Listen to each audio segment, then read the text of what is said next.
Assalamu alaikum warahmatullahi ta'ala barakatuh. Dan uwa ya kake, ya kokari, ya hidimomi, ina maka fata alkhairi. So abin da zaka yi sai ka bude suna ɗinka haka, idan ka bude ta sai ka zo na inda aka sa option, sai ka shigo na inda aka rubuta audio ga nan.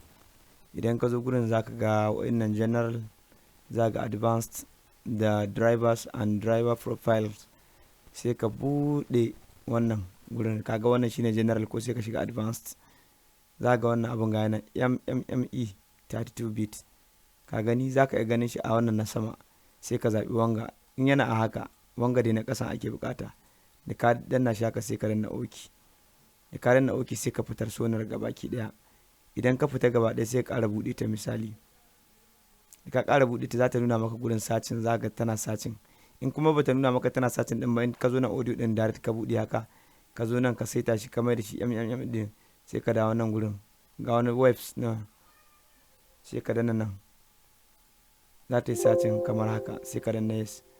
To ta gama wannan sacin din, ka je ka danna recording a samanta, za ta yi recording lafiya lau insha Allah.